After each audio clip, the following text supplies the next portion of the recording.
Taylor Watch. Welcome back to another episode of Taylor Watch. Happy Tuesday. Happy Tuesday, everybody. And I am fresh back off the plane from Vegas. Here we are. Big shout out to Gia for holding it down on her own last week. Holy shit. I didn't watch the whole episode, but I saw you holding it down. I saw you chit-chatting. I'm very proud of you for doing that with absolutely zero notice whatsoever. Yes, the rumors are true. I ended up in Las Vegas last week on the Barstool Spring Break. It was a whirlwind situation. We were sworn to secrecy. And I'll tell you this. When I got on the plane going to Vegas, I was like, oh, surely it'll be like a big funny reveal. Like I didn't tell anybody. The only people that knew were Rhea knew because Tommy and I were both going. Yeah. And we both were talking in our chat with Rhea and Noah. And that was, they were the only ones that knew. Yeah. And we didn't tell Jeffy Lowe. We didn't tell, we were just like, let's be a big surprise, whatever. We get there, it's late, blah, blah, blah. And Gia, there is no other way to describe entering that space other than saying I fell into a vortex. Yeah. It was, I didn't know what day it was, what time it was. It's like I knew nothing. It's like in Percy Jackson when they go to the Lotus Flower Hotel and it's like you think you're there for 10 minutes, but you're actually there for 7 years. That is exactly what happened to me. So it was like, so then I'm waiting for everybody to respond to the big reveal of us being there. Meanwhile, it's like 2 a.m, New York time. Completely forgot about that part. Yeah. So pop for nothing. I was like, oh my God, they're gonna freak out, whatever. Zero from everybody. Yeah, I was just dead ass asleep. Yes. Dead ass. So I was like, she'll know soon that I'm not there. Not the case. Everybody wakes up in the morning, sees we're there, and they're like, oh shit, you guys are there, and didn't tell us. And we're like, fuck, okay. And then that was it. I never looked at my phone again. It was just, it was as if it fell into a river. It was as if I was in this haze perpetually for 7 days. So thank you to Gia for getting ahead of my lack of planning. Girl, the shit that it was not a big deal. The shit that I bailed on last week. I didn't show up for book club. Totally forgot about book club. Yeah. I also didn't think that I was going to be there the whole time. So I figured I'd be there for 1 or 2 days and then I wouldn't have to move anything. But it was book club, Taylor Watch. I missed a consultation for LASIK. I missed my therapist. Something else. There were a few other appointments that I had. I was supposed to have a happy hour with Xena. I was supposed to go to my friend's kid's birthday party. I was supposed to go to Britt's house to garden. Oh my God. All this shit that I was like, I'll figure it out. And then I just didn't even have time to figure it out. Well, it's the type of thing where when you get the call, you drop everything and go. And I dropped everything now and met them in the pouring rain. And that's just how it was. But when I tell you that the rain was pouring, I don't even know how to describe the trip or the feeling around it. Obviously, you're in casinos and stuff, and they do have air pumping in there. But just the drinking, the club, bus, another club.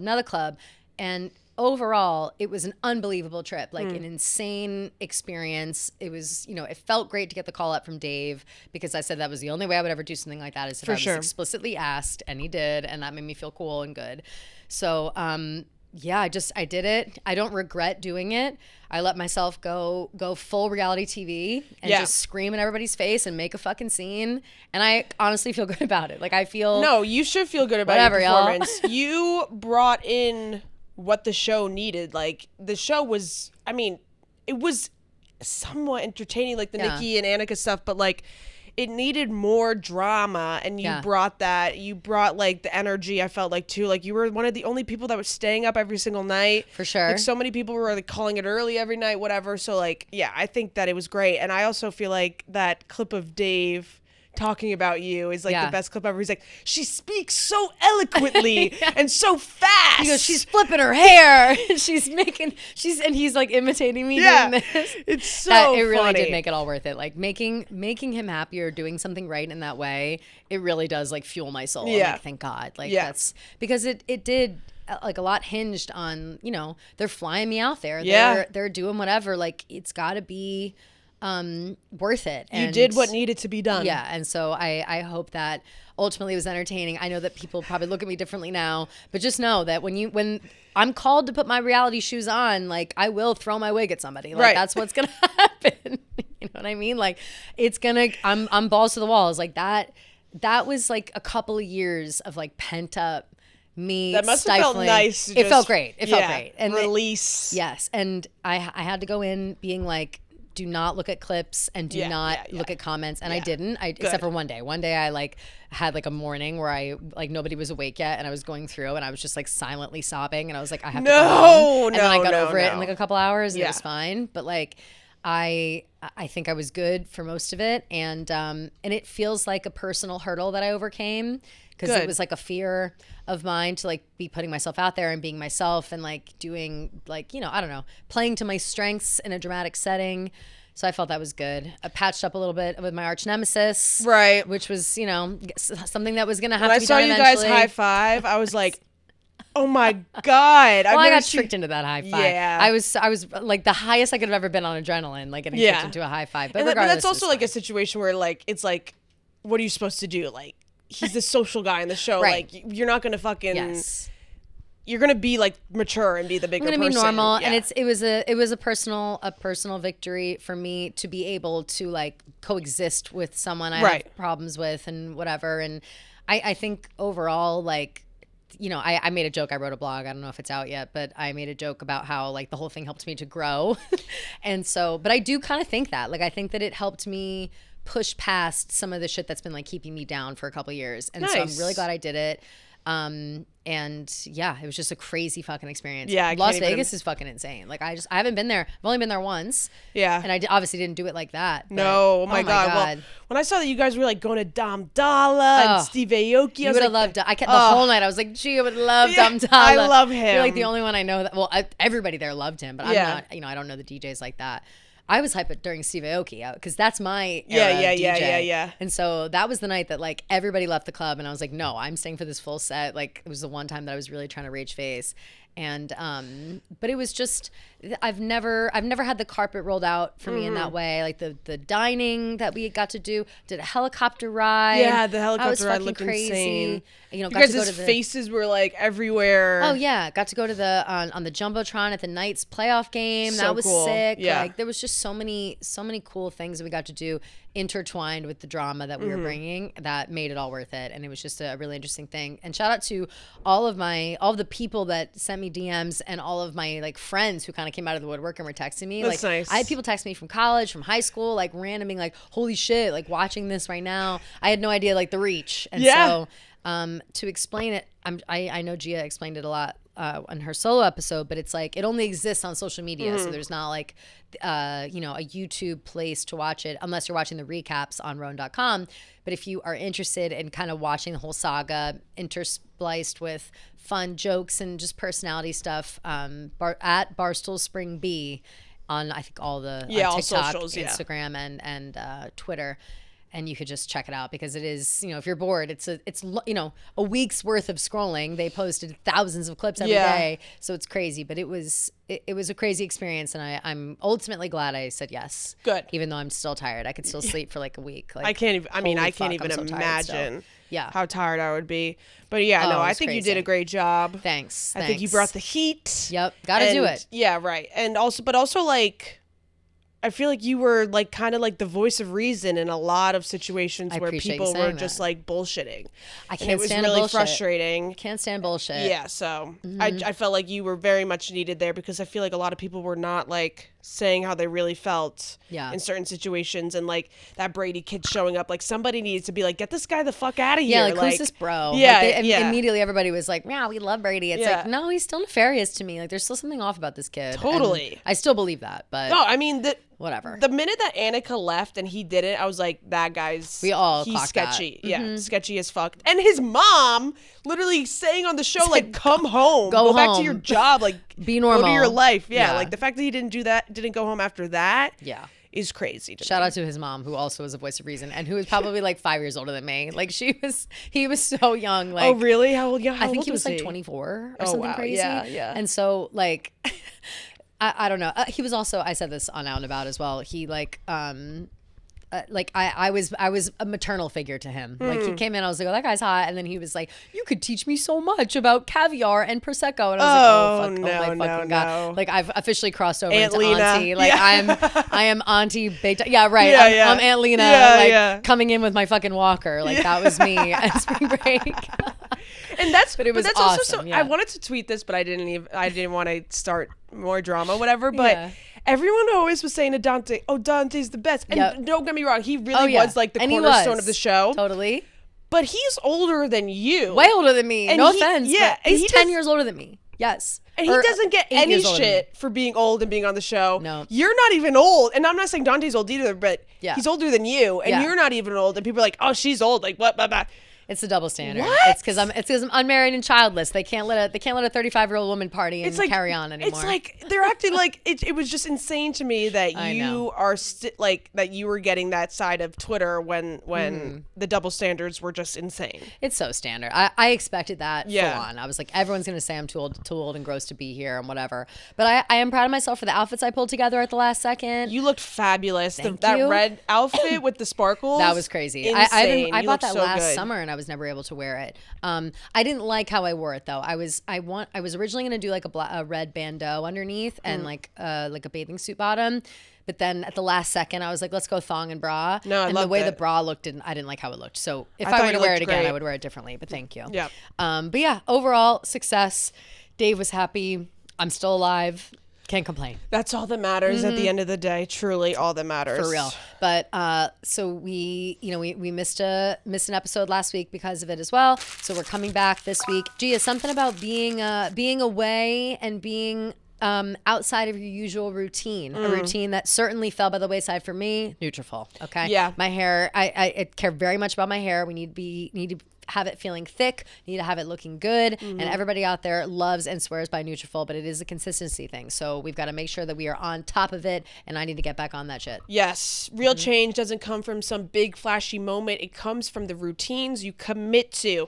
It's the small things you do every day that quietly add up over time, and that's the idea behind Nutrafol. It's built around a simple, consistent approach to hair health that works from within and delivers visible results over time, not overnight. Nutrafol is the #1 dermatologist recommended hair growth supplement brand, and it's the #1 hair growth supplement brand personally used by dermatologists. It's not a one-size-fits-all approach. They offer multiple formulas for men and women tailored to different life stages like postpartum or menopause and lifestyle factors such as a plant-based diet, so you can get the support that's actually right for you. You can order online, no prescription needed, and with a Nutrafol subscription, you can save up to 20% and get added perks like a free Headspace membership to support your hair health journey. So let your hair become one less thing taking up space in your head and see thicker, stronger, faster growing hair with less shedding in just 3 to 6 months with Nutrafol. For a limited time, Nutrafol is offering our listeners $10 off of your first month's subscription and free shipping when you visit Nutrafol.com and enter promo code TaylorWatch. That's Nutrafol.com, spelled Nutrafol.com, promo code TaylorWatch. And thankfully, as you know, we're recording this on a Tuesday, which is great news for everybody because the universe works in our favor yet again. Right. We woke up this morning to a 30-minute interview from the New York Times of Taylor Swift herself, giving us so many good quotes, a really good long conversation about her songwriting and inspiration for certain songs, etc., that we'll get into fully.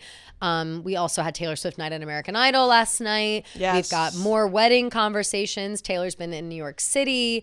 We've got a whole conversation surrounding Taylor Swift and AI. She seems to be protecting herself against some of the futures of AI, which is amazing. And then we have a couple other non-Taylor topics to hit on. Major news in the engagement sector that must be discussed. But let's start off with the interview. I think that what a shock and surprise. I know. So did we know that this was happening? I don't think so. I didn't. I've been kind of on Mars for the last week, so I thought maybe I missed like a drop or something. So how did it? I only watched the first half before we came in to here. But what exactly, apart from like the songwriting stuff, was the intention of like why was New York Times doing this interview? Do we know? Well, it was for like the 30 greatest living they named the 30 greatest living songwriters. Okay. They polled more than 250 music insiders and gathered 6 times critics. Got it. Okay. To name 30 people. Lana was also included in there. Yep. Jay-Z, Lucinda Williams. Right. I think Stevie Nicks was too, right? No. I think people were like low-key mad because she wasn't in it. Stevie Nicks praises Taylor Swift's songwriting in the latest New York Times interview. Yeah, I don't think she was in it, and people were kind of mad. Oh, I see. Sorry, I'm misreading that. So Stevie Nicks like commented, praised about the interview, not from the interview. Sorry. Okay. Interesting. Okay. The stupid paywall. Like it's just like it's just too annoying. Yeah, they really do kill me with that.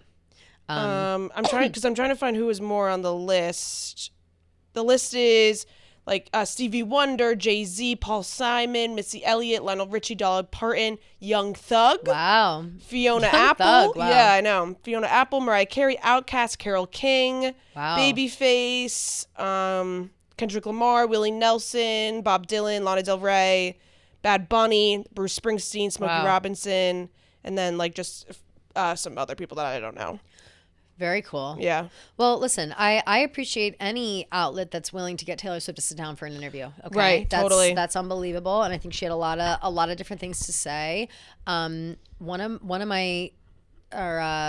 One of the things that the New York Times said about Taylor's career and her longevity, before we get into some quotes directly from Taylor, they said that pop stars aren't expected to last this long or achieve this much. All of the Beatles' creative output happened essentially in 8 years, but Swift's longevity, 12 studio albums and hundreds of songs over 2 decades, has given us an unprecedented combination of musical authorship and commercial success. And I think that's very well put by them. Yeah. But, and she talks about that too, like in the interview. She talks about how when she wrote Nothing New, yes, she felt like when she was like 22 alone in a hotel room, and she like felt like she was washed up. Like people made her feel like she was like kind of at the end of her career, like didn't know where to go next. Imagine. Yeah, right. Imagine thinking that. And here, it says, at 22, I felt completely washed up. It turned the tables for me, and it made me feel like love is something that's handed to you and then taken away. Yeah. Damn, girl.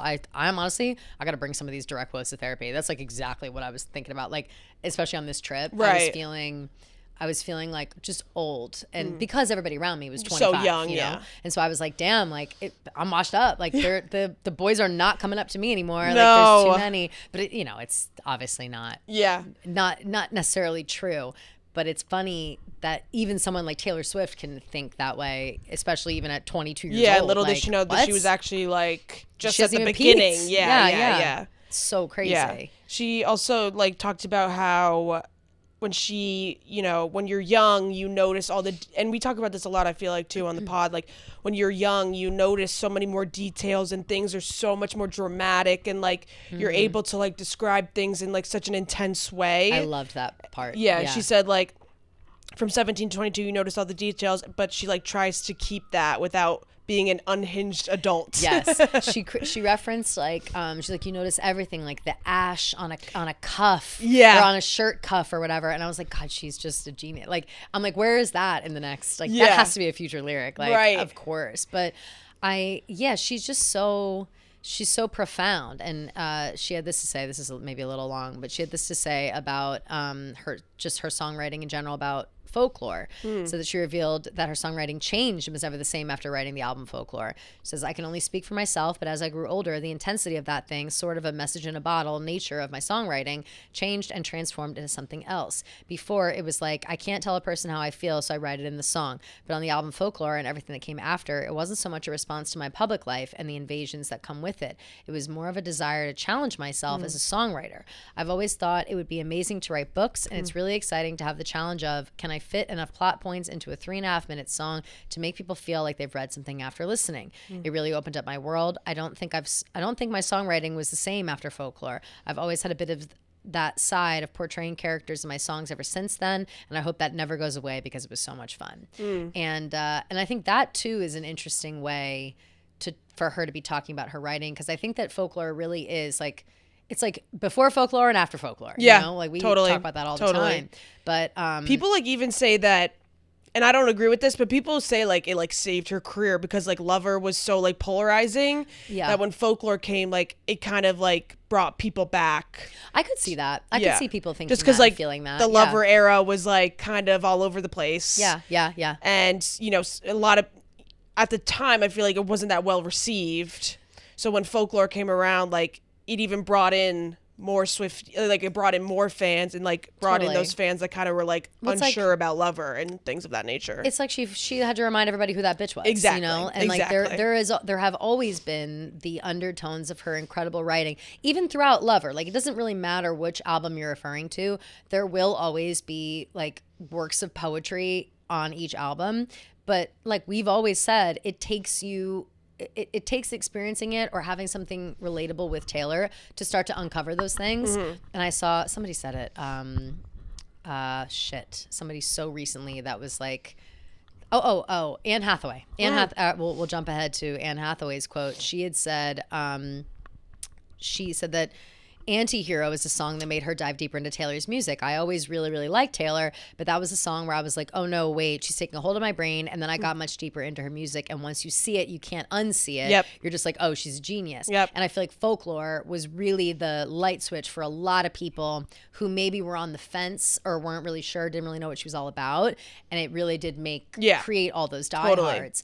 Totally. Especially during a time that was like so emotional and like you were having it was bleak. COVID was bleak totally. And like you're having a lot of time to, you know, self-reflect and things of that nature. And I felt like Folklore really like solidified how everybody was feeling during that time. Yeah. And she also talks about Anti-Hero and like Blank, and she was like, I would have never been able to write songs like Anti-Hero or Blank Space without like the criticism from the outside world. Totally. Because like with Blank Space, you know, it's like this satirical song about how people perceive me. And then like Anti-Hero was like all these criticisms that I was hearing that I was like, is this true about myself? Kind of. Yeah. Like I love that. Wow. I really thought that was such an interesting part of it too. And another part that I really liked was how she just kind of kept like bringing up like she would say like specific lines of lyrics, and I don't know why, like every time she would say a line, like I would just get instant chills. No, of course. Like, well, first of all, it's like you start crying. It's like it's like watching, you know, it's like do the line, like do the thing. Like, that's when Taylor Swift is like speaking her own lyrics and weaving them into her interviews. It's like it feels like you're connected. Yeah, you know? She was talking about Mirrorball and how like she wrote that song because she said she was trying to portray how she felt being an artist during a time when art was like being suppressed because like you couldn't perform or anything of that nature. Yeah. And how she still wanted to be like a mirror for people. And she said the line, I've never been a natural, all I do is try. And she was like apprehensive about putting that lyric in the song because she was like, is this only something that I feel? And it's like, no, there has to be people out there that have felt this way. And she said like, no line is too true, which I thought was such a interesting way to describe something. Like, I love that. Nothing is too true to yourself. Like there has to be somebody out there that has felt the same way. I love that. Yeah. And it's encouraging and it does, no matter what, make you feel less alone. Even if it's like the only two people in the world are you and Taylor Swift that feel that, then that's all that really matters. Yeah. Something interesting too, she said about Love Story, writing Love Story, which I thought was really funny. It like doesn't matter what she's writing. I do think that it seems as if she is kind of propelled by like, no, you can't, or whatever. And it says that she said that her parents wouldn't let her go on a date with a guy who was too old, so I shouldn't have been on a date with him anyway. But this is why you need to discipline your kids, because they might write songs that go number one. And that was her, like, she wrote Love Story angry at her parents in her room after they were like, you can't go on a date with that guy, when she was 17. Which like, we'd love to know who she's talking about. Obviously. Yeah. Spring has sprung, Gia, and you know what that means. I am loading up my Aura frame with all my new photos of all the flowers that are blooming all over New York City. I have been at every botanical garden you can think of. I'm running along the river. I'm doing all this stuff to see these flowers. And you guys know I've said this before, I've got my Aura frame set up on my little kitchen island thing, and I just loaded up with photos of my flowers, and it's a perfect place for it. But Mother's Day is coming up, all right? And if you don't already have an Aura frame, or your mom, dad, someone in your family doesn't already have an Aura frame, it is the number one gift for an occasion like this. It really is the perfect gift, and it's also the perfect Mother's Day gift, as Kelly said, to capture the chaos you put her through and the memories that come with it. You can add as many photos and videos as you want, and you can keep adding from anywhere, anytime. And you can also add a message before it arrives. Every frame comes packaged in a premium gift box with no price tag, and you can download the free Aura app or text photos straight to your frame.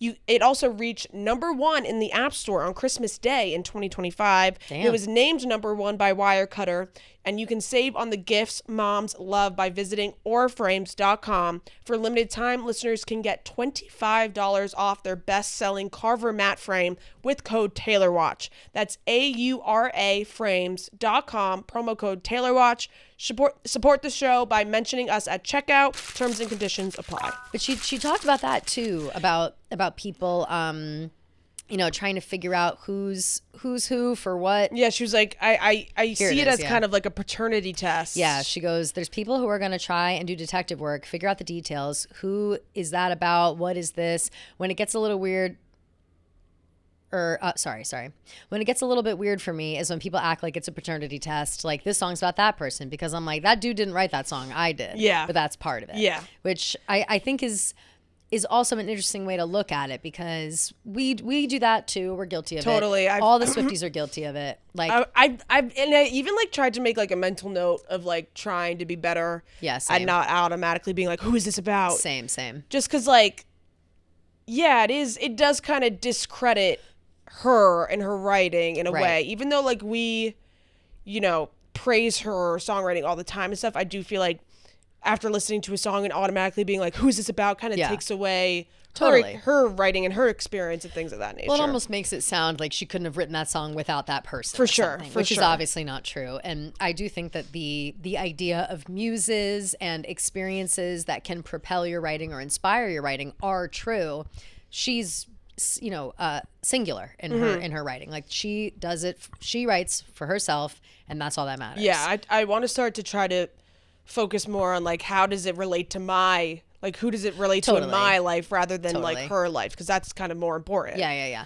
I feel like I'm pretty good at that. Like, I go looking for, like, usually on a first listen, the way that I feel the music best is if I can relate to it immediately. Totally. And so I'll always, even if I don't have someone to relate it to, like, I'll almost assign Taylor songs to people in my life. I'm like, all right, well, Ivy goes to you and this goes to you. Like, there are specific 100% people that I'll do that for, and that does kind of feel good. Like, I like it. It almost helps with either like a closure or understanding, and as maybe as like silly as that sounds, like, I don't know, helps me. No, totally. Yeah. And I want to start to try to focus more on that rather than being like, ooh, like this line has to be about this moment that she went through, whatever. It's like, we'll never know that for sure 100%. Right. So like what's even the point almost? Completely. She also talks about, I don't think I have the whole quote because it was like a long clip, but she talks about Clara Bow and breaks that down fully. And it is what we've guessed and how we viewed it, which I love to be like on the same page as Taylor in that way.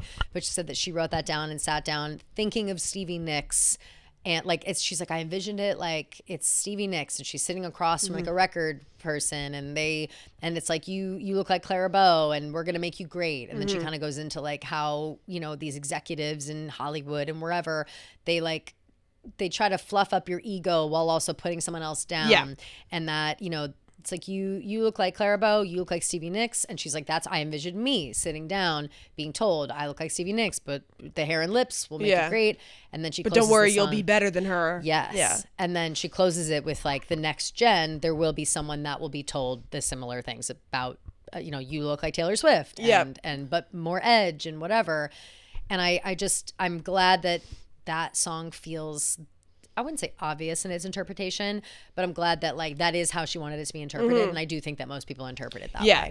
It's quite the message to the industry. No, and it really, I feel like Clara Bow is very much a slept on song. Totally, on, like, one of my favorites of all time. Torture Poets, like one of the best, and like Beauty is a beast that roars down on all fours, demanding more. Only when your girlish glow flickers just so do they let you know. Like, that is just applicable to anyone, like, especially women in that situation. Like, you're always going to feel like compared to the next person, compared to the next woman, and especially as you get older, like that's just the way the world is. Like, they're always trying to kick out a woman who's old or like out to pasture and bring in the next hot young new thing.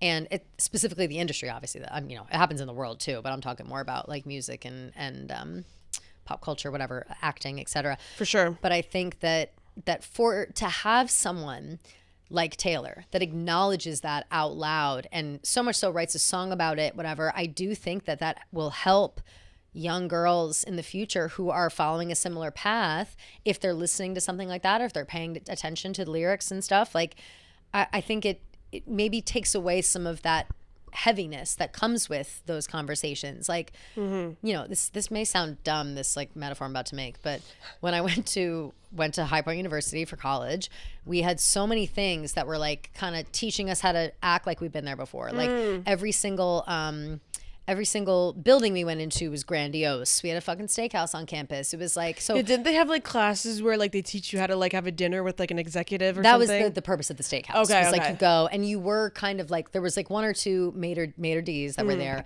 who would like get on your ass if you weren't using your knife and fork right. Like there were kids who just didn't know these skills at the time, and they're important life skills obviously, but I appreciated like kind of like nothing surprises me moving into my adult life. Like I was never intimidated going into a dinner with people. I was never intimidated going into a space that was beautiful. It was just like, okay, this is cool, but I'm not you know, I'm not gawking and looking like some country bumpkin who just like came to the big city. And I think that's what happens to a lot of people that like go to Hollywood from nothing, and they are like fed overwhelmed and they don't know what it's like. And I think that a song like this or a sentiment like this that's being said out loud, if heard by even one person that's like, all right, the industry's going to try to fool me on this, but I have to be smarter and I got to act like I've been here before so I can show them that I'm not some dummy that's just going to like do whatever they tell me I'm going to do. Right. And so I kind of see it as that, like a little bit of a blueprint for the next generation. She's breaking the fourth wall in a way. Totally, yes. And she even talks about that in the interview. She's like, I love the tradition, because she talks about how in like her early songwriting days, she would like go to Music Row in Nashville and like, you know, have all these sessions, and she would always show up really prepared, and like she learned certain ways to write songs, and she said that she always loved the tradition of breaking the fourth wall. Love that. And like she talked about I think that's when she started talking about Clara Bow. It must have been, yeah. And kind of like how she would take a line from like the front of the song and kind of bring it towards the end to kind of hone in on that moment. And also she talked about like our song, how at the end she'd be like, I got a pen and an old napkin, I wrote down our song. So it's kind of like breaking like you one out big of, loop. Exactly. And kind of breaking the fourth wall of the song. And Cute. she also talked about how she loves the like writing plot twists, and how her favorite plot twist was The Last Great American Dynasty, which and then I love it was too. Bought by Me. Exactly. I was like too, chills. Like I just got so much chills. Good. Because she was like talking about how she really loved that part of the song, and like bringing in like a historical figure, and you know, having some truth to the story and things of that nature, and then like the plot twist of the song. Obsessed with that. And I love that she does feel and relate to a lot of these like iconic people. She said too about Elizabeth Taylor. She was talking about how she just like loves her and how she came up with it. She's like, I go on and on explaining to Travis why I love Elizabeth Taylor so much. She fought for artists' rights and was exploited in so many ways, and yet she kept her humanity, humor, passion for life. We get home and I'm just in my head with this intrusive melody like I'd Cry My Eyes, Violet, Elizabeth Taylor. And I just, it's so cool how inspired she does get by these like trailblazers. Yeah. And I would put Rebecca Harkness in a category of trailblazer as well.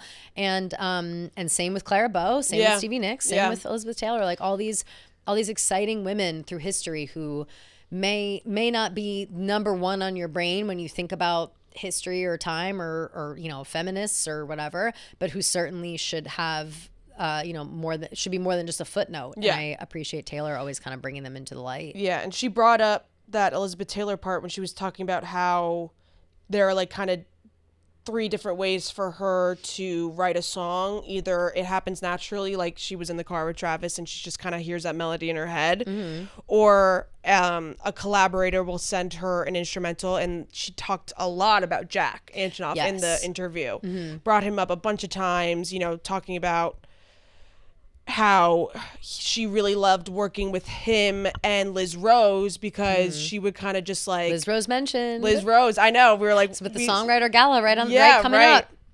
And she was saying like how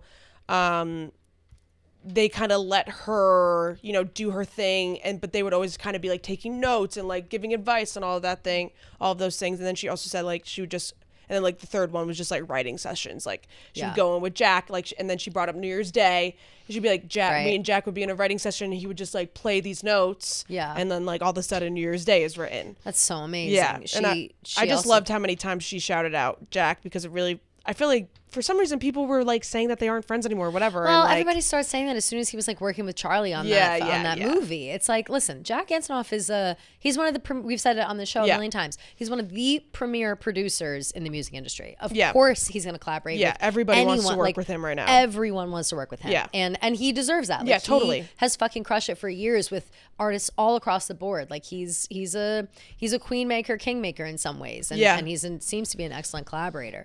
But this is what Taylor had to say about collaborations in general. She said, I always apply the rule. May the best idea win. I don't care if it came from you, or me. If it's better, that's what goes in the song. And I do kind of like it when people challenge me on something. I never want to be with creators who are afraid that if they have a better idea, they can't argue with me because it must be my ideas. I'm never going to grow that way. I love that. I love that too. She's just like, I'm not going to surround myself by like yes men who tell me that my idea is the best. And then I think that's also like how you stay humble, like in your job, and like if you're just having people telling you that like the music that line is amazing, that line is going to be the next big thing, like that's going to hook people in, like you're never going to, like she said, improve, get better, or realize that like maybe you need to change something about the way you've been doing things if you're just surrounding yourself by people who don't challenge you. Absolutely. And that's also, I mean, she says, it's like that's how you grow, but that's also how your style can grow too in your writing. Like it's, you know, she could still be, if no one's ever challenging her, and she could still be writing Love Story 5 different ways, right? You know what I mean? And not,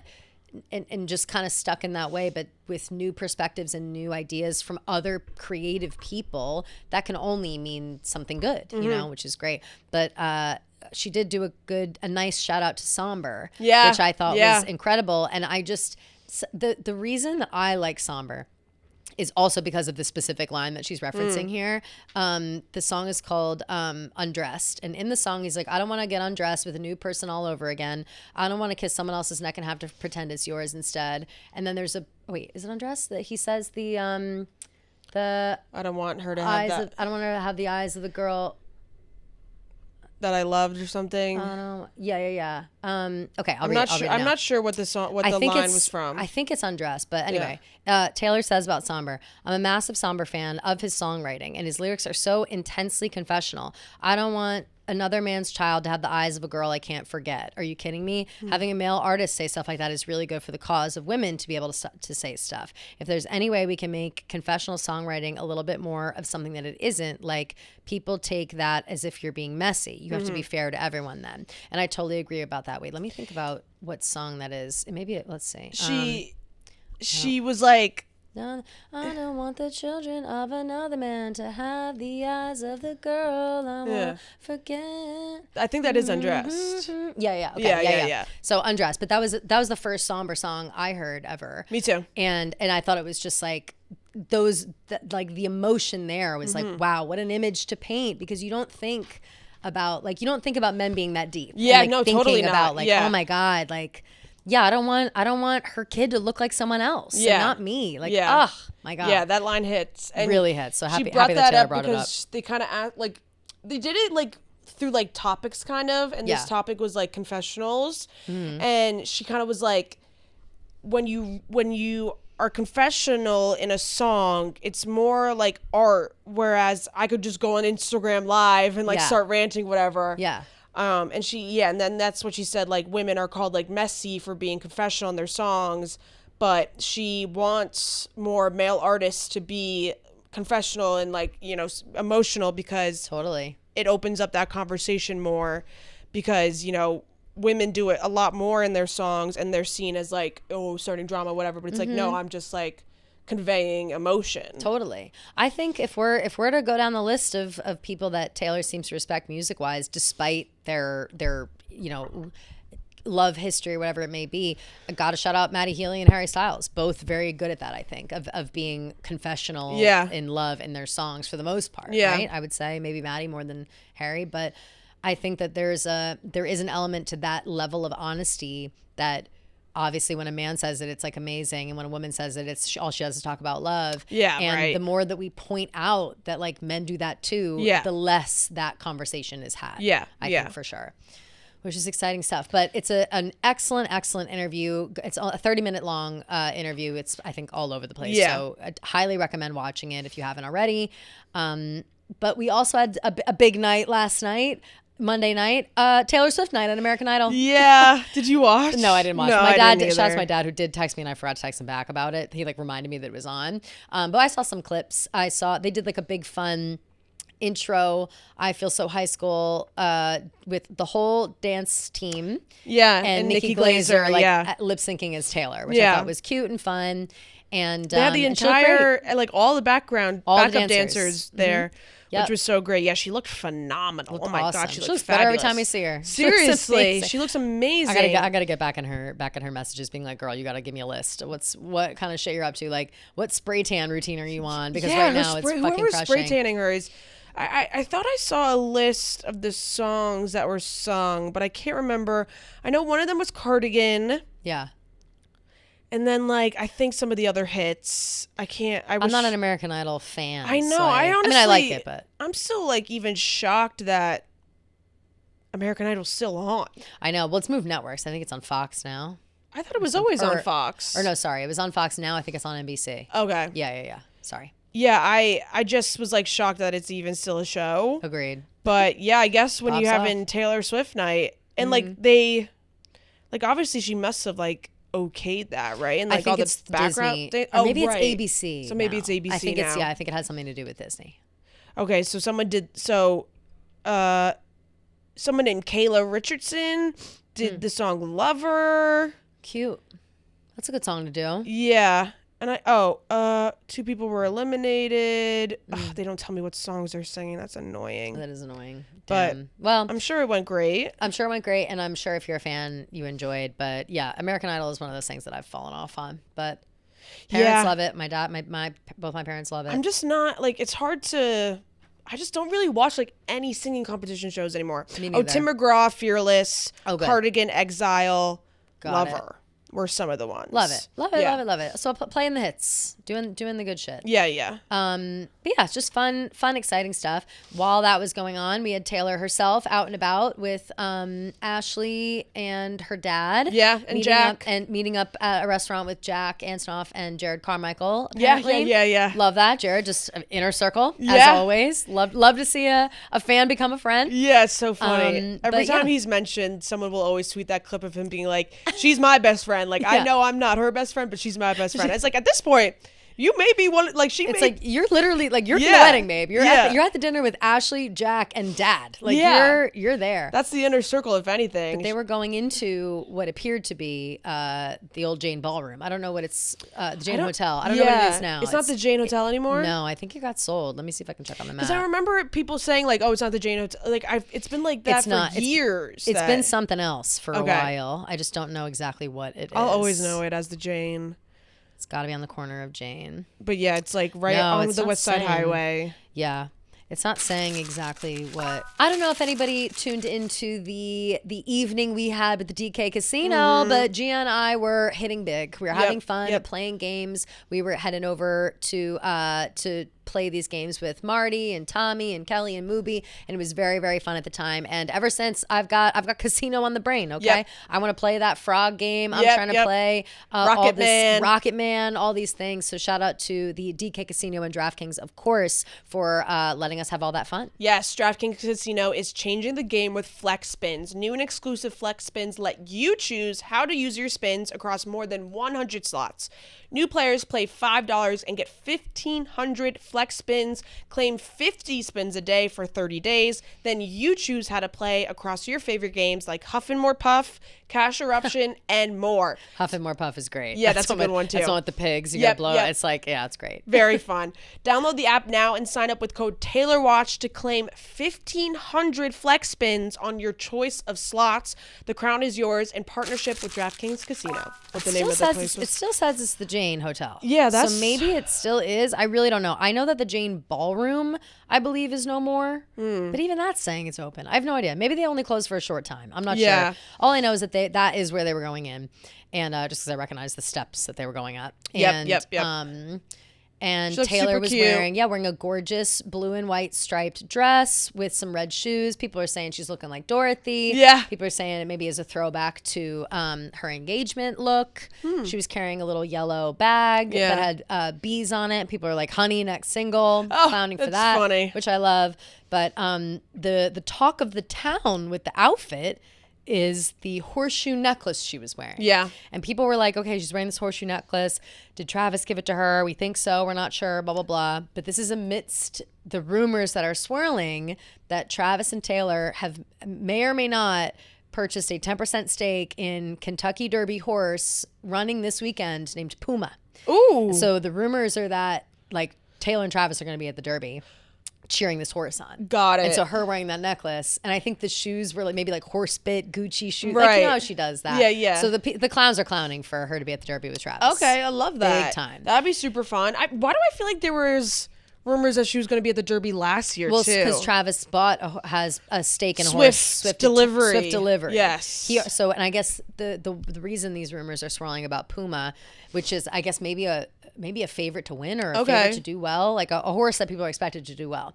Because it's the same like group that was Swift Delivery is also maybe like the same purchaser or something as this new Puma. Same stable. Yeah, something like that. There's a connection there. Right. Okay. Honestly, we should ask Swifty Dave because he's very plugged into the horse world. True, we should. He's got Go Gray stables, so maybe we'll. You know check that with his him. horse was running in the Kentucky something. Yeah, I think over it the already weekend. happened. Yeah. But I was like, that's so cool. Like, he's got his ownership in a lot of really good horses this year. I think there was an upset. One of the horses was supposed to run and was supposed to be doing really well, but then I guess was ruled ineligible because of its gait, like the way that it was walking. They were like, it can't run for this reason. And it's become a big conversation now, I guess, in the horse world of like, you know, these like private vets who approve them to go versus like the on-site vets who approve them to go, like, you know, money switching hands and nobody's sure what's going on. And one vet says one thing, one vet says another. It's very complicated. It's a whole world that I just have no knowledge about, like whatsoever. All I know is like horses run. Yep. One horse wins. Yep. Then if you went all three, you got the Triple Crown. And that's it. I can't tell you what all three are. Yeah, I don't. I think it's Kentucky Derby, the Belmont Stakes, and the Preakness. No. There's a bigger one than that. I'm not sure, but something. Yeah. I know it's Kentucky Derby and the Belmont for sure. Yeah. I don't know what the third is. Me neither. It might be Preakness, but regardless, I think it's fun and exciting, and I would love to see some Derby fits from Travis and Taylor. I feel like she would love to wear a fascinator. Yeah. I mean, I low-key have always wanted to wear one, even though they're so gaudy. Well, you need to be in the right setting exactly. for it, you know, which I would obviously love to be a part of. So that seems like a whole nother world that.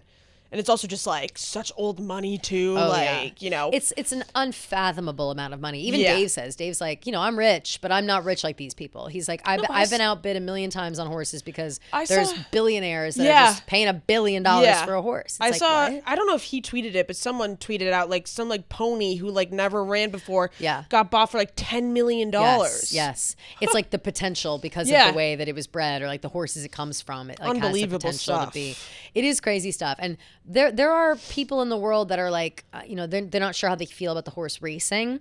And for those who know me, know that I'm against these Central Park horses. Right. So maybe would think that I'm against this. But as far as I know, that those horses are taken care of better than any horses in the world. That's like, what I thought. They do the racing. They're trained. They're like really well fed and well kept and everything. So that's, I mean, horses are going to run. Yeah. Horses are going to race. And I think that's a fine. I have no problem with horse racing. Yeah. Really. I don't think I do either. Maybe I do, but I don't think I do. Unless someone tells me the contrary. But I've done the legwork because of my you know, my obsession with the Central Park horse thing, and they just seem to be. It's in the same vein as like show dogs, but horses. You know, obviously a much grander scale. But nobody talked shit about, you know, show dogs and stuff and how they're trained. Well, I guess maybe they don't have to run. Yeah, I guess they have They to just learn. they just trot in the circle. True, Maybe I you're thinking of like guess. greyhound dogs, like those, because that was banned. That was banned. No, I'm not thinking about Yeah. them. I'm thinking about Oh, just like best in about show. the way that they're taken or taken care of. For I sure, should for say. sure, like, for sure. Those dogs, yeah, they're not running them into the ground, but they're training them and taking care of them for this big moment. Right, and for I sure. do think that horses have a similar thing. So, power to them. Looking forward to seeing whether or not that's true.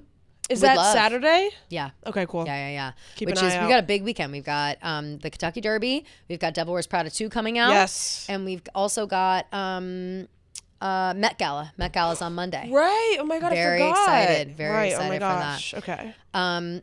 Something else came up on, I think, either a Sunday night or a Monday night, where we found out that there are 3 trademarks that are going into effect or have been placed on behalf of Taylor in an attempt to protect against AI regulations / like just get your name in there to protect yourself against AI. Yeah. And here they are. Or do you want to read them? No, you got I it. can read them, yeah. It says she's fighting against AI misuse after filing 3 trademark applications to protect her voice and likeness. 2 relate to sound trademarks covering her voice. One is "Hey, it's Taylor Swift," and the other is "Hey, it's Taylor," which I think is very important. Yeah. You hear that all the time on like radio spots and stuff. So there's that. The 3rd trademark is a visual trademark covering a photograph of Taylor Swift holding a pink guitar with a black strap and wearing a multicolored iridescent bodysuit with silver boots. She is standing on a pink stage in front of a multicolored microphone with purple lights in the background. So the Eras Tour poster, Eras Tour essentially. picture, yeah. Eras Tour picture, Eras Tour poster, Eras Tour likeness, Yeah. it seems, is also going to be trademarked. And I think this is a great first step against AI, because the amount of money that I'm sure is being made off that is insane. Well, yeah, and it's like you don't yeah. know what nefarious things people could use with AI. You know, all it takes is hearing Taylor's voice in the AI saying, "Hey, it's Taylor. Buy this, blah blah blah." Like whatever. Like you can have her say anything, and if you hear like that iconic, "Hey, it's Taylor. Hey, it's Taylor Swift," like you might automatically believe that that's a real thing. You know, especially like how hard it is these days to tell like what's AI and what's real. Yeah. And I feel like it's just getting more and more realistic. So it's like, yeah, you might as well take the first steps, and it's better be safe than sorry. Absolutely. So Variety went on to explain that Taylor Swift's strategy for registering new trademarks to combat AI use reveals the singer's filings came after Matthew McConaughey's lawyers secured similar registrations to tackle artificial intelligence generated content that improperly appropriates artists' likenesses. In 2025, the United States Patent and Trademark Office granted 8 trademarks to the actor. Among them is a sound mark featuring the audio of McConaughey saying, "All right, all right, all right." His famous line from the comedy Dazed and Confused, as well as clips of his audio and video.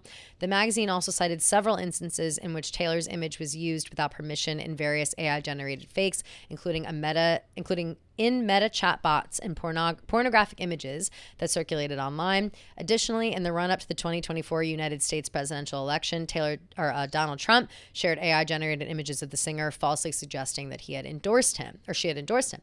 So yeah, so she's been a victim of AI to begin with. These things have already happened and been happening. So it's interesting to see that she's fighting back. Yeah. And that Matthew McConaughey thing I didn't know about either. No, me neither. I'm sure I just learned about it's a that. lot of different celebs. Right. So it's like, you know, she's been a victim of people using her likeness and her image in a very bad way.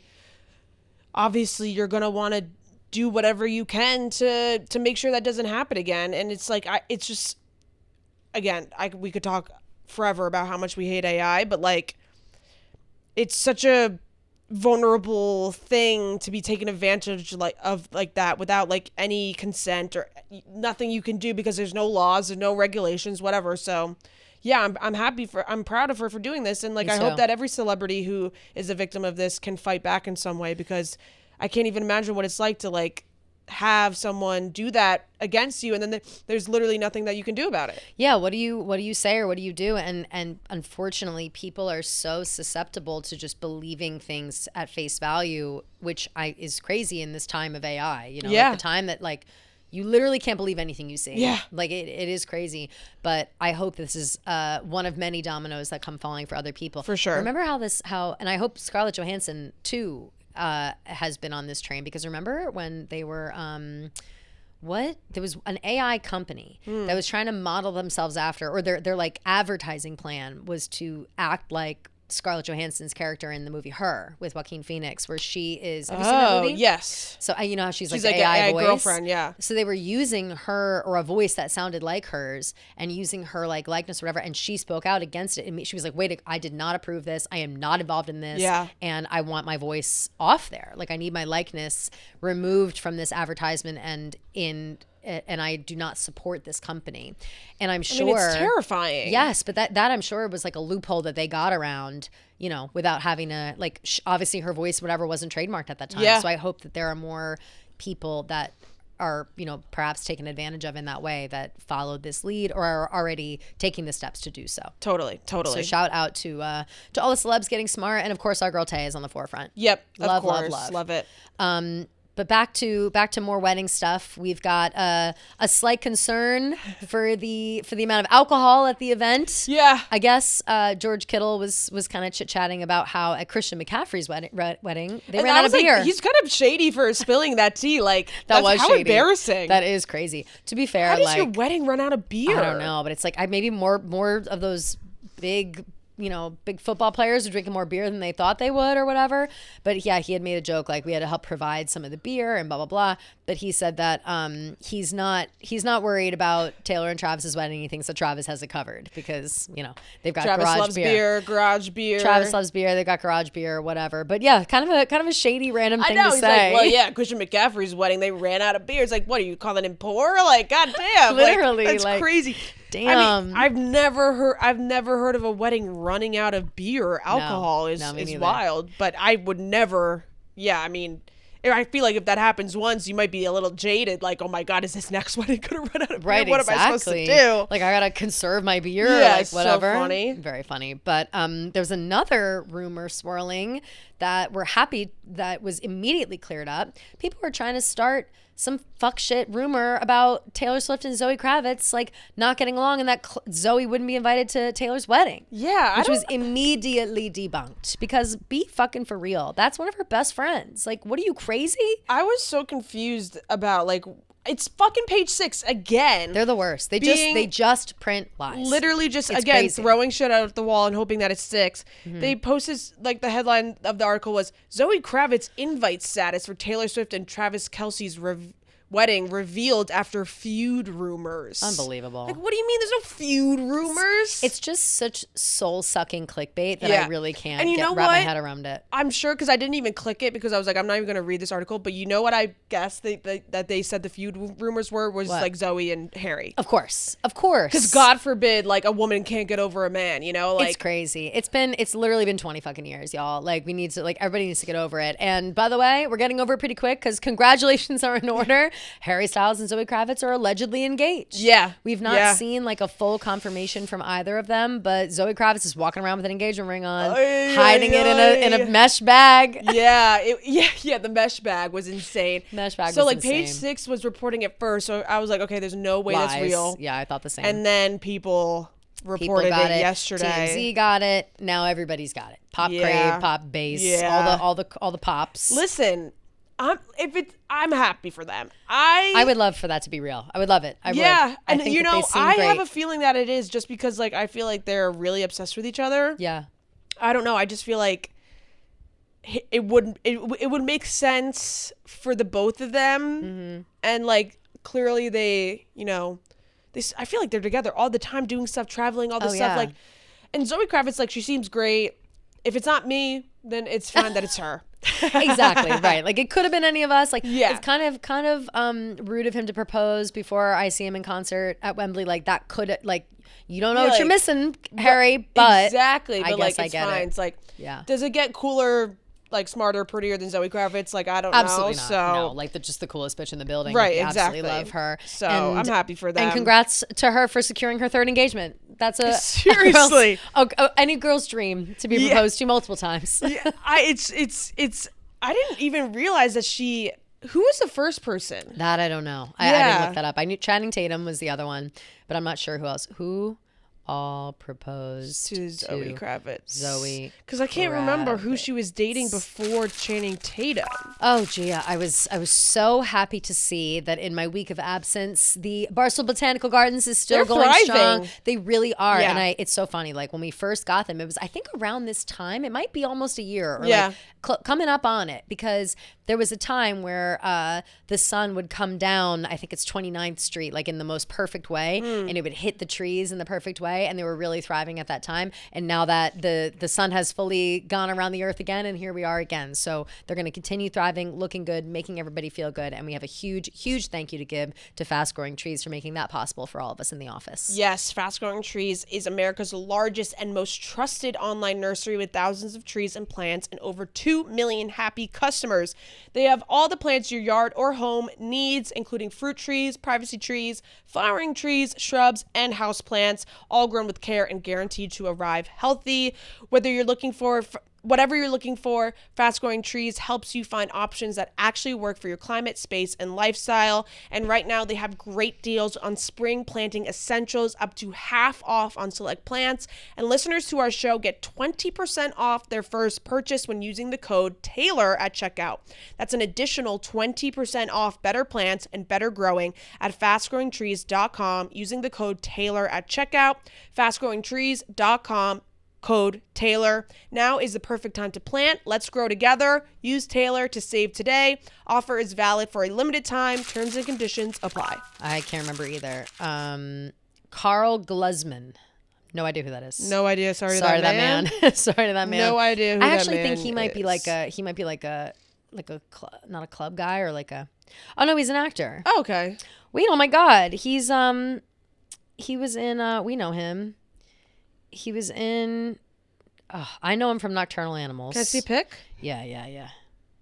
This guy. Hold on. Carl Glusman. Jesus, that's a crazy name.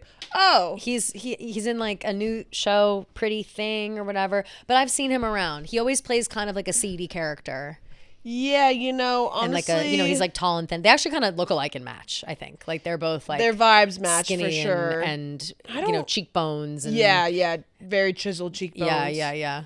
So they got married. Oh, they did actually get married? I mean, they're one. Yeah. Oh, shit. Oh, my God. Oh, that's right. I forgot all about that. Okay. They got married, I guess, and then they got divorced. Got it. I mean, totally forgot about these pics about them getting married. Get those rings, girl. Who cares? Listen, who cares? She's gorgeous, fun. She should be living multiple lives when it comes to engagements and men and whatever. Yeah, whatever. I saw, I was dabbling in, can't tell what's real and what's fake. I heard that Channing Tatum may have posted a poem about it. Well, like a moving on and living your life kind of style poem. I didn't see anything about that. I don't know about that. I can't tell what's real or fake either because somebody posted that Olivia Wilde posted on her story, like someone putting their head through a computer and being like, my Monday feels like this. Which I hope that's real. Like, I really do. I feel bad. That's brutal to date someone for 2 years and then, he gets into a new relationship. Even though, like, they kind of broke up a while ago. It's been a long time that they've been broken up. Like, but it is, as far as we could tell. At least 2 years. They seem to be endgame. You know what I mean? Like, they seemed to be the ones at the time where it was like, or at least for her. I think she kind of thought that more I was than like, him. not in this house. They were not endgame in this house. I think she maybe... I don't want to put words in her mouth. Who knows? Right. Who knows what the hell was going on? But it did seem like that was such a tumultuous thing. She and Jason Sudeikis had been broken up. There's all that drama and blah, blah, blah. And it's like, it's one of those things where you got to ride or die in that scenario. And it kind of just all fizzled out. Right. So yeah, I too would be upset to see my hot ex marrying an equally hot and cool bitch. Like nothing feels worse than cool. Yeah. Nothing feels worse than that. So yeah, for sure. Is she that much younger? Oh yeah, they are, but not that much. I don't think. No, I would say maybe like 5-year difference. Yeah, agreed. Right? Yeah. I think they're closer in age than we think. But congratulations. Congrats to them. So now we've got confirmation that yes, Harry will be at Taylor's wedding and Taylor will be at Harry and Zoe's wedding. Like that's fucking crazy. Like someone tweeted a picture of Travis Kelce and they were like, "This man is invited to Harry Styles' wedding," which is so funny. It just goes to show like shit doesn't matter after a while. Time heals all. Like you really have to think about this as like. Again, as if they are humans, because I'm thinking about like me and my friend group. Totally, yes. Someone like I will be invited to my ex-boyfriend from freshman year. Like, I'll be invited to his wedding. I know for a doubt, because we're best friends. Yep. And it's like, it's not a big deal. It happened 15 years ago. Right. And by the time he gets married, it'll be however many a million years. So more. it's like, yeah. if you're still jaded by that, then maybe you got a problem. Yeah, you need if some you've help. still got an issue, then you got to deal with that. Yeah. But it's really not like that crazy of a thing. No. In my brain, at least. It's great. It's great for the lore. It's right. It's exactly. a hilarious like, it's plot funny. twist. Yeah. But for like the people who are in the know. But overall, it's not that big of a deal. Exactly. But yes, congratulations to Zoe and Harry if that is true. And we do hope that it is. Right. We also, it seems to be the year of engagements. Every bitch is Do we getting hope that engaged. it is true? I don't know why I'm well, what about me? I hope it's not until literally after I go to the concert and wear. By the way, I decided what I'm wearing to the Harry Styles concert. Are you going to wear the corset? I'm going to wear the corset. Hell yes. I'm going to wear the corset, and I got these beautiful light pink shorts that also have like a similar print, but it's like they're both printed, and the pink goes with the pink. Love. I think it's going to look really good. Hell yeah. I'm so we'll excited see. to see. And again, that's like coming up soon. It's coming up soon in June. It's 2 like, watch your months. fucking back, Zoe. I'm about to be popping off in a Taylor Swift top. Once he sees you in that corset, he's going to be like, Taylor? Taylor, is that you? Through the mist, yeah. Yeah. Taylor? Yeah. I didn't know you were here. Yeah. He's gonna sing "Coming Up Roses" to me personally, and be like, you know what? I'm calling it off. That girl in the flowery Zoe corset. who? Yeah. I see that girl in the flowery corset that Taylor Swift wore on Seth Meyers. Yeah. That's crazy. That's hilarious. So excited about that. It's gonna be great. I actually am very happy for them. Yeah. And I do love both of them. So Me too. what are you gonna do? And if they get divorced, they get divorced. Who cares? Right. Listen, Exactly. everybody puts a little too much weight on marriage these days. It's like, if you 50% of it ends up in divorce. That's what I'm saying. Yeah. You might as well have a good time in the meantime. Right, exactly. But another more people coming together for surprise collaborations. Ooh. Sabrina Carpenter and Madonna. Yes. They are dropping which we I think all saw coming when Madonna came out to perform They a did the prayer song and together. Vogue. During Coachella? Yeah.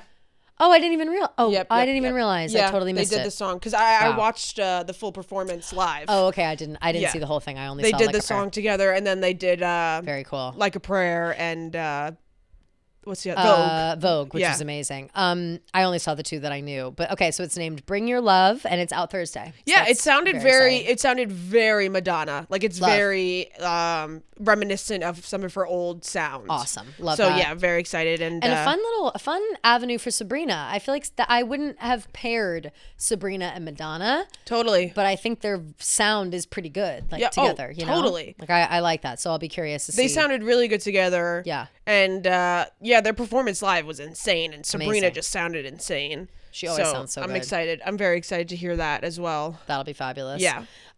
We also had.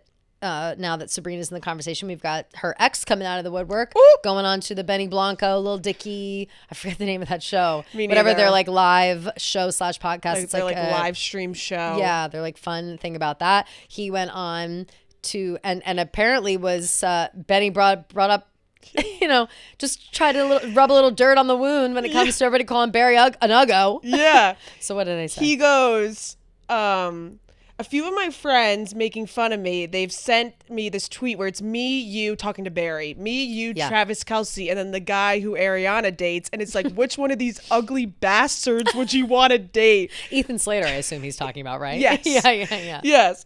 And then they're like, It's hilarious. and then he's like laughing because he's like, well, it's not true because like you're way hotter than me or whatever. Aw. Which is like, and then Untrue, by the way. the girl who tweeted it was like, oh my God, Benny Blanco was talking about my tweet. He saw it. And it's like, who would you rather date? Yeah. And it's the four of them.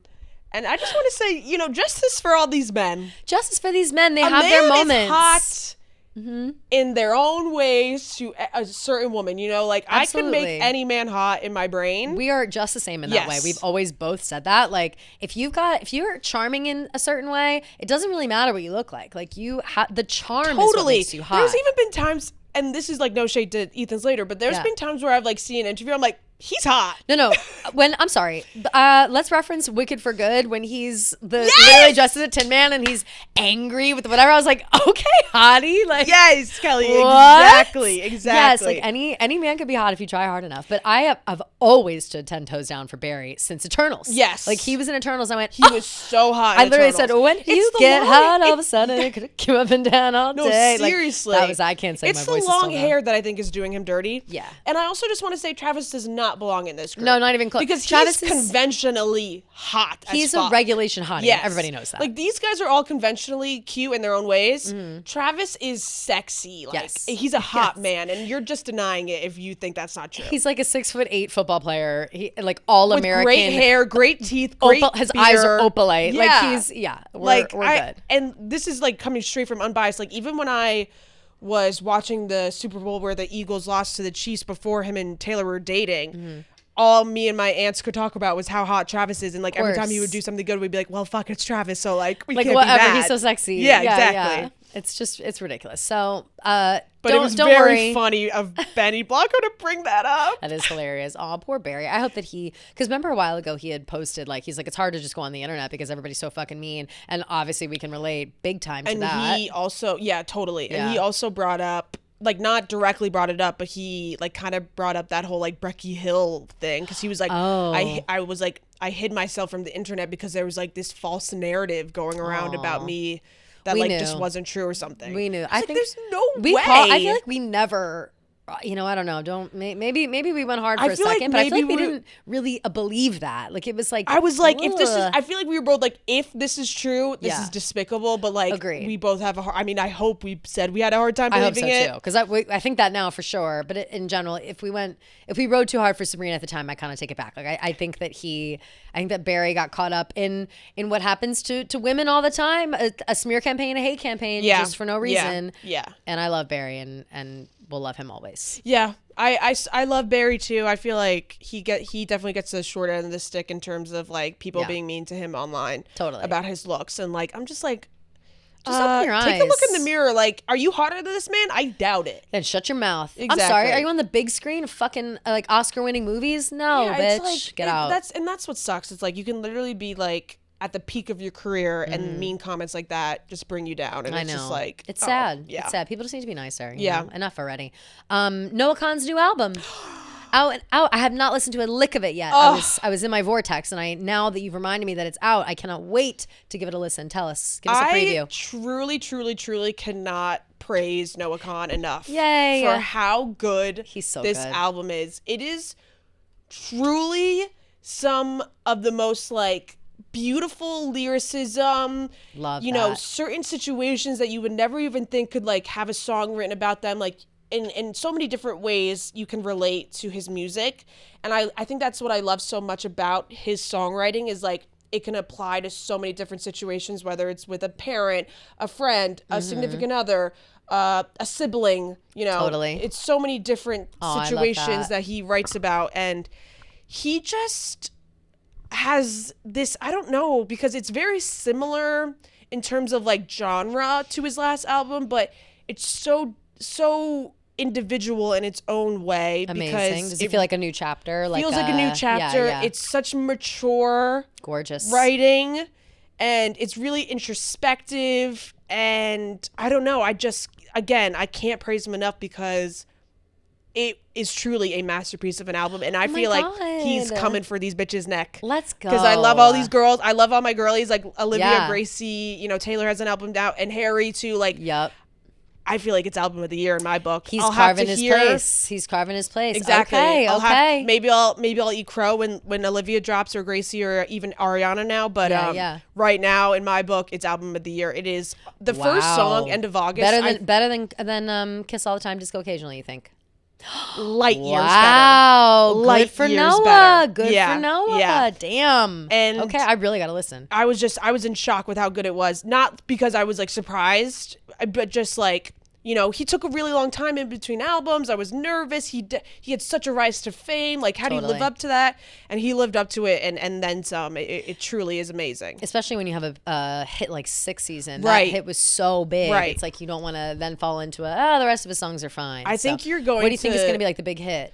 That's a good question. Or like what is? Like, I wonder what is. I guess like the 2 songs that already came out, The Great Divide and Porch Light. Uh-huh. But I would say Dashboard maybe, Okay. and American Cars. I Okay, would say. cool. But I think you'll listen to, like, the first song on the album is like my favorite so far by great, far. great. And I think it's going to really like make you feel like just I the love beginning that. like it starts with like the sound of the bugs at like the end of the summer. Oh, stop. With like a melody, like the dude. locusts or whatever. Yes, yeah, exactly. Oh, like stop. it was love just that. next level, and you know, I don't know if I'm biased because I was listening to it in Charleston, so like it was just like kind of the theme song of our that's theme such a album of our vibe trip, for and it it. was such a good area to be in for that album release. But oh man, I truly can't stop thinking about it, listening to it, singing it. Yay. So yeah. We didn't. I didn't even ask you about Charleston at the beginning. I bulldozed right into my thing. You had such a lovely time. I did. I really did. I had the best time ever. Yay. It was so good. Like the vibes are insane. Mm-hmm. Clear skies every day, 80 degrees. It's a beautiful place. Beautiful. We stayed in Folly Beach, so like 20 minutes south of Charleston, and it was like, you know, this little beach town that's like Folly Beach rustic. is so cute. Yeah, Yeah. Have you been? Yeah. Yeah. So it's just, you know, so cute, and the food was so good, and the shopping's great, and you know, having a Bloody Mary by the beach is just like next level. Nothing better. And literally on our last day on Saturday, last full day, you know, we're walking home from the beach, and I see a sign that says anchovies. And it's like this beachside shack that sells anchovies, like with olives and peppers and olive oil. And I was like, That's amazing. I was put on this earth to go to Charleston, to go to Folly Beach. Like literally Yeah. a shack made for you, like a snack shack. It was that just the is cherry on top. specifically you are the demographic. Yes, Like, you are the exactly. person. It's almost like they put it up there just because they knew you were walking I was by. like, I cannot believe that this is 10 feet from It's our so house. good. But I was like, I can't believe we've discovered it on the last day. Of course. I would have been there every single hour. Being every like, morning. Give me more anchovies. I need another anchovy on a stick. I mean, and even the way it was made was great. I mean, Yes, people the go crazy Gildas. they go crazy for the tin fish. Yeah, it's no bullshit. like there were so many people there. Like it was so fun. You know, and they have like this beachside bar with live music. There's live music everywhere. Of course. So it was truly like one of the best vacations I've ever had. And love it was that. one of the only times where I came home from vacation. I was like, all right, like I actually feel like refreshed, and like love I'm ready that. to kind of like start life back up again. Oh, You know, I'm so happy to hear that. No, Yeah. but you really do need a vacay like that. Yeah. I know that my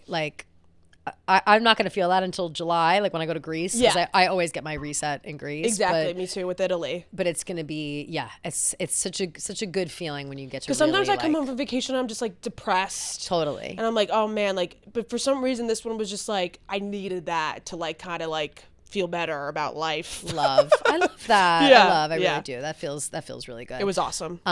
It sounds like another pop star of ours is feeling better about life. Yes. Putting out a new album, 7:31, Ariana Grande's Pedal. I couldn't be happier. I couldn't be Oh more- my fucking It's god! like, You what broke the news to me before we sat down, so I know nothing about it yet. But I mean, Ari is. It's almost I'm an too Arianator. overwhelming. It's overwhelming. Oh, I'm such an Arianator. There's too many albums coming I out. don't know who was talking about this. You know, I think it was. I don't know if you know who this is. Do you know Adela?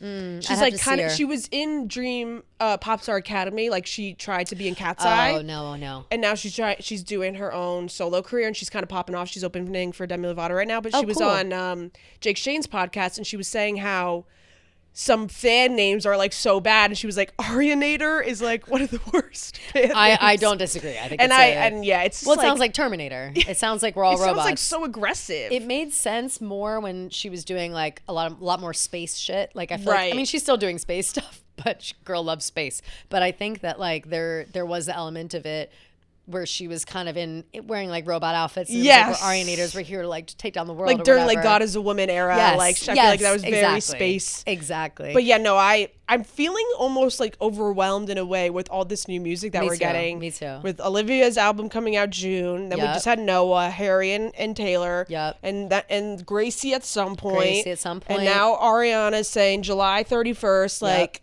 it's gonna be so much good music for the summer. So I'm so many. excited. I'm worried about a surprise Sabrina drop somewhere. Right, like you that- never know. We've got the Devil Wears Prada soundtrack that's coming out. It's a lot of Gaga on there. Like there are so many, not only albums but songs that are going to just be like Yes. put into the rotation. And so. I just, you know, if it's anything like Eternal Sunshine or maybe like a extension or maybe it's completely different. Yeah. I just feel like she's been really in her bag in terms of Yes. making music. So Absolutely. I'm so excited. I cannot wait. And maybe It's gonna we'll be get incredible. a single at some point before July, which would be awesome. Let's hope for that. So shout out to all of the girlies and the guys putting in the work for the music fans, especially the pop music fans. Big shouts. But I think that about wraps up today. Yes. We next episode we'll just do a fuck ton of voicemails, I think. Yep. Depending on the news, etc. But if you want to leave a voicemail about anything that's happened in the last couple of weeks, you can, of course, at 347-450-0723. 347-450-0723. Leave a voicemail there, or you can send us a DM on the Taylor Watch Instagram. Keep your eyes peeled Wednesday afternoon around 2 p.m.-ish, right? So I think we're recording this week. Doing that for rapid fire questions on our Instagram stories if you were too late to submit a voicemail.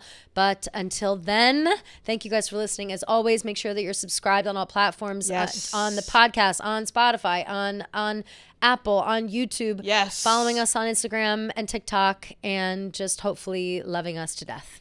We love you so much, and we'll see you on Thursday. Love you guys.